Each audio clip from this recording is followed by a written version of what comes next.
생애빛 5분 산책에 오신 여러분들을 진심으로 환영합니다. 여러분들은 그리스도인들이 이해하는 용서가 무엇이라고 느끼십니까? 용서를 어떻게 생각하십니까? 용서는 하나님께서 자격이 없는 죄인에게 값없이 죄를 사해 주시는 은혜라고만 생각하십니까? 예, 맞습니다. 용서는 하나님께서 은혜로 자격 없는 죄인들의 죄를 다 사하고 씻어 주시는 것을 의미하죠. 용서는 하나님의 은혜입니다. 받을 자격이 없는 죄인들에게 베푸시는 죄를 사하시는 은혜입니다. 하지만 용서에는 그보다도 더한 의미가 그 속에 포함되어 있는 것입니다. 용서는 우리의 죄를 사하시는 것 이상의 의미가 들어있다고 말입니다. 여러분, 누가복음 5장 17절부터 26절까지의 중풍병자를 고치신 예수님의 기적의 이야기가 기록되어 있죠. 여러분, 이 이야기는 우리에게 용서에 대해서 잘 설명해 주고 있는 실물 교훈이 아닐 수가 없습니다. 여러분, 이 집은 베드로의 집이었습니다. 어떻게 아느냐고요? 여러분, 마가복음 1장과 2장을 읽어보시면 예수님께서 갈릴리 가버나움에 가셨을 때는 주로 베드로의 집에 유하셨다는 사실이 기록되어 있습니다. 그래서 베드로의 장모의 열병을 고치신 적도 있죠. 거기에서. 근데 한 번은 예수님께서 그 같은 곳에서 이제 이 베드로의 집에서 부흥회를 열고 있었습니다. 그때 많은 사람들이 몰려왔죠. 물론 자리가 없었습니다. 그때 한 중풍병자가 지붕을 뚫고 그 침대를 타고 내려온 사실을 우리가 잘 알고 있는 것입니다.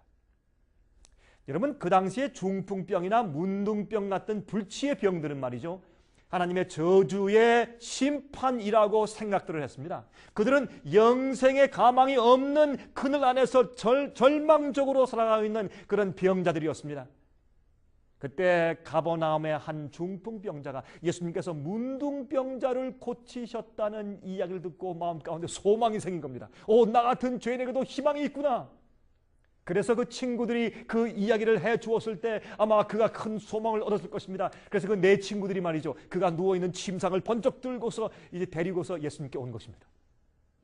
와서 보니까 사람들이 너무나 많아서 들어갈 수가 없습니다. 그래서 할 수 없이 지붕으로 그 침대를 가지고 올라가서 지붕을 뜯었습니다. 그 당시 지붕은 흙과 나뭇잎들로 엮어져 있었기 때문에 지붕을 뜯을 수가 있었습니다. 그때 지붕을 뜯었을 때 소리가 나고 먼지가 나고 부스러기가 막 떨어졌습니다. 예수님의 부흥 집회가 중단되었습니다.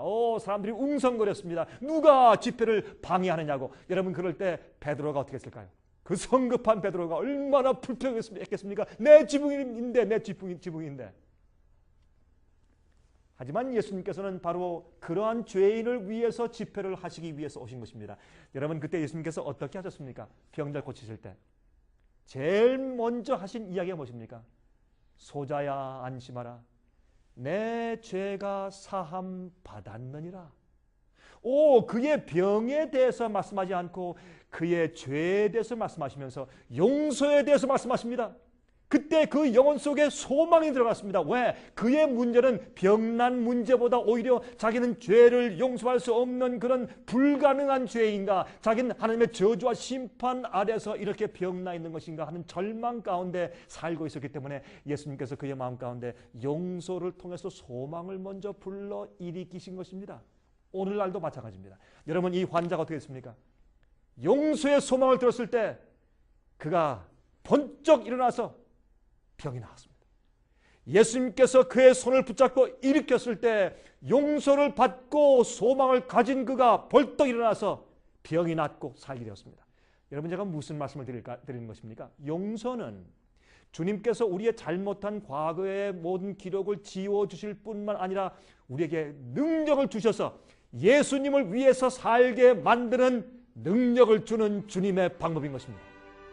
여러분, 용서받지 못하신 분이 계십니까? 저 앞에 지금 나오십시오. 제가 다음 시간 다시 뵙겠습니다.